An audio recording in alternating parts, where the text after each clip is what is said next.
सोचो कि समझ में नहीं आ पाएगा। ये युक्तानुशासन, इसमें कितने थोड़ी बचे ना।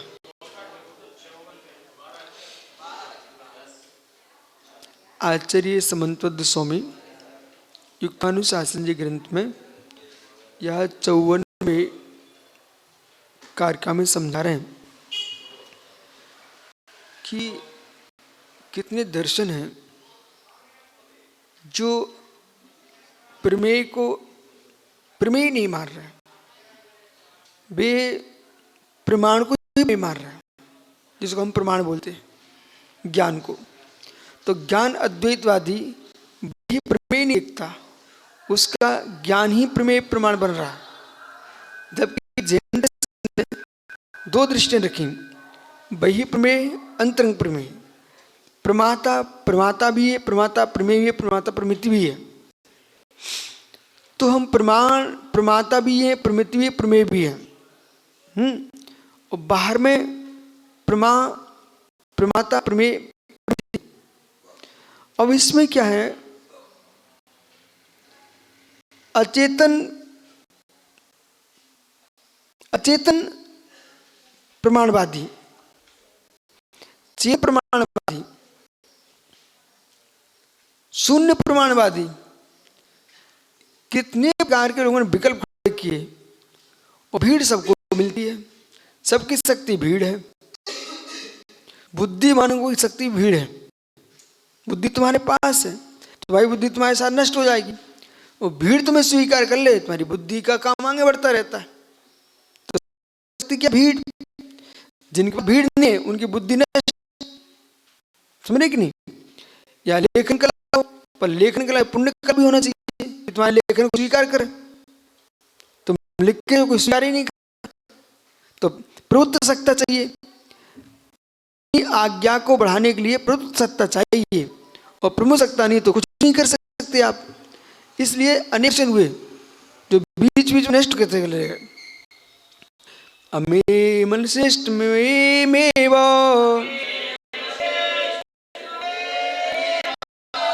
वेदे पितद्व्यावर्तभावा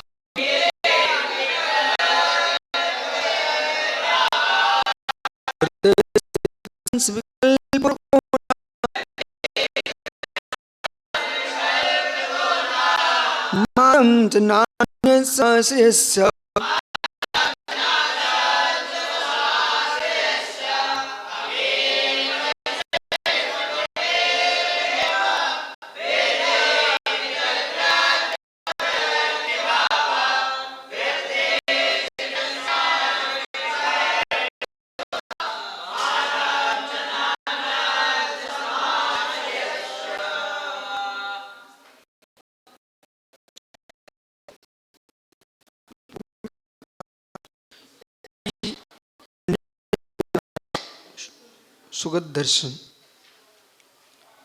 तो जो अन्यापो अगो अगो तुम कर रहे हो,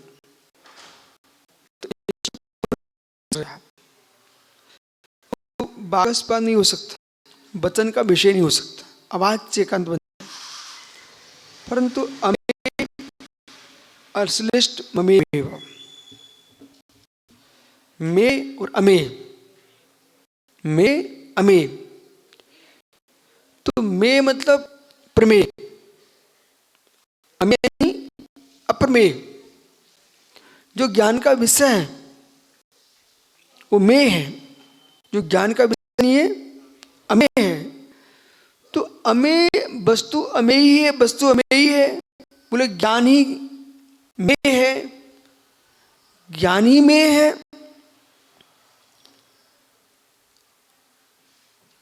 ज्ञान अर्थाकार, ज्ञान अर्थोत्पत्ति, अर्थाकार अर्थोत्पत्ति, अर्थकार अर्थोत्पत्ति। एक पक्ष ज्ञान को अर्थाकार बनाता और दूसरा पक्ष अर्थोत्पत्ति मानता। बुद्ध में ही अर्थोत्पत्ति, दास से ज्ञान की उत्पत्ति, और दूसरा पक्ष अर्थाकार, पदार्थ अर्थाकार। यदि पदार्थ अर्थाकार होता है, ज्ञान अर्थाकार होता है, तो अनिष्ट होता है। इसलिए हम लोग आकार नहीं मानते। ज्ञान में गे आकार आता है, ज्ञान में गे का आकार आता है,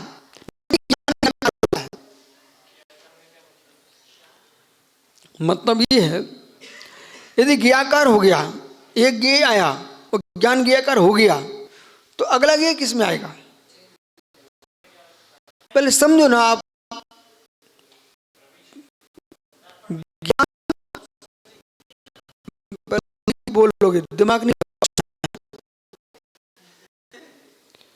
हम ज्ञान में गे को दर्पण के समान मानते हैं। ये जैनियों का दृष्टांत है। ये विद्या दर्पण आए थे। अर्थाकार का मतलब एक आकार में से हो जाना। ज्ञान में अर्थाकारता आ गई तो अर्थ एक रूप हो जाएगा। जड़ रूप है तो जड़ ही हो जाएगा ज्ञान। समझे कि नहीं? पर दर्पण क्या कर रहा है? दर्पण जो है ज्ञाकार होता ही नहीं। दर्पण में हम जैनी क्या मानते? दर्पण के समान। दर्पण जो है ना अपने स्वरूप में ही है। दर्पण ज्ञाकार हुआ ही नहीं है, होता ही नहीं है। वो तो अपने रूप शक्ति से झलक रहे हैं, न कि वो ज्ञाकार हो रहा है। आ रहे हैं ज्ञान, प्रतिबिंबित होते हम ज्ञान को ऐसा मानते हैं। पर ये क्या मानते हैं? अर्थाकार, पूर्ण अर्थाकार। ज्ञान अर्थाकार हो गया तो वो अर्थाकार हो तो फिर जड़ रूप हो गया। आप दृष्टांत को दर्पण की दृष्टांत, वो आपने दर्पण का दृष्टांत करके अर्थाकार की सिद्धि कर रहे हो। वो हम ज्ञाकार की सिद्धि नहीं कर रहे हैं। दर्पण को के हम ज्ञान को गे देख रहे हो, ज्ञान को ज्ञान देख रहे हैं।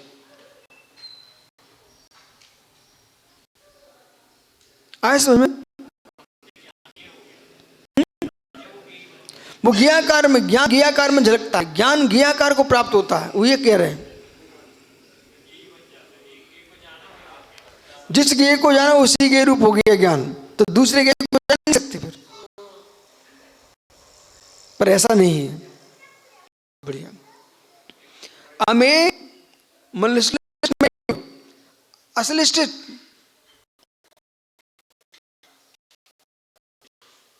नहीं है।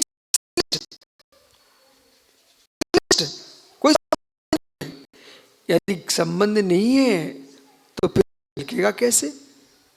ज्ञान के संबंध तो है। बड़ी निर्णय की बातें हैं। आप ऐसा समझ सकते, इतना झंझट आपको बोले, क्यों ऐसा ही बोलते, ऐसे ही बोल देते हैं। का पक्का है है तो ज्ञान के संबंध नहीं बनेगा। दूसरी बात सामान्य विशेष, तो विशेष से अश्लिष्ट सामान्य, सामान्य से अश्लिष्ट विशेष। जब अश्लिष्ट है, संबंध है ही नहीं है, तो फिर किसको जानेंगे? तो सामान्य को जानना चाहते हो तो सामान्य ज्ञान होता ही नहीं है। जो सामान्य जाना जाता है वो विशेष पूर्वक जाना जाता है। कोई आप बोल के दिखा दीजिए हमारे लिए सामान्य को। हाँ, बोल के दिखा दीजिए सामान्य। ये सामान्य है।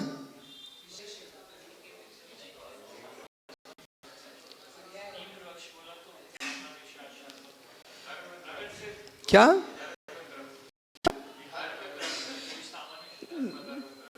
द्रव्य शब्द बोला ना आपने, वो भ्रम बोला।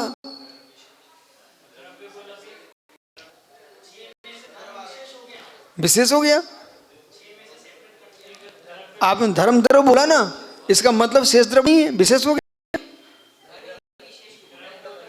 धर्म बोल क्या आप? धर्म से सामान्य। धर्म बोलते हो अधर्म, द्रव्य बोला अद्रव्य नहीं। समझे कि नहीं? द्रव्य है ना, द्रव्य कैसा है? द्रवणशील है। इसलिए जो भी सामान्य की व्याख्या होगी विशेष पूर्वक होगी। जो भी सामान्य की व्याख्या होगी विशेष पूर्वक होती है, क्योंकि निर्विशेष सामान्य सार इतना है, पर्याय से युक्त होगा। तुम द्रव्य बोल दो, द्रव्य, तो प्रश्न आएगा कौन सा द्रव्य, बोलिए ना।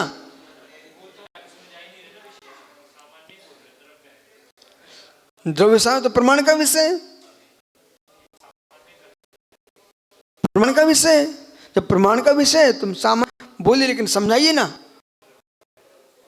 समझाओ ना, कुछ बोलो ना, परिभाषा बनाओ। ऐसा होता ही नहीं। द्रवणशील यही तो विशेष हो गया। द्रवणशील आपने बोला विशेष हो गया। ऐसे मत करो कुछ। इसलिए यद्यपि अमेय अश्रेष्ठ में हो, तो अन्य जो अमेय है ना, कोई समझ ही नहीं सकता। अश्रेष्ठ किसी प्रकार का उसके भेद सा भी नहीं है। यदि ऐसा मानते सर्वव्यापी बन जाएगा तो वृत्ति स्थान से विकल्प हो तो ना, भेदोपि तद्वृत्त्या प्रवृत्ति भावात्, भेदोपि भेद भी तद्वृत्ति तद्वृत्ति वृत्त्य तद्वृत्त्य प्रवृत्ति भावात् भाव हो जाएगा। यदि आप नहीं मानोगे तो वृत्ति की प्रवृत्ति, देखो एक ध्यान दो, वृत्ति से कृतांश, तो वृत्ति से कृतांश तो अंश अंशी जो वृत्त होगा, वस्तु वृत्ति नहीं है तो वृत्ति किसकी? अंश अंशी भाव, अंगी भाव, विकल्प तो ना। अंश अंशी भाव होगा, वस्तु होगी तभी अंश अंशी भाव होगा, वस्तु नहीं होगी तो अंश अंशी भाव नहीं होगा। अनंत समाश्रय और अनंत समाश्रय, अनंत के आश्रय कौन लेगा? मान, मान कौन हो? वस्तु। मान कौन है?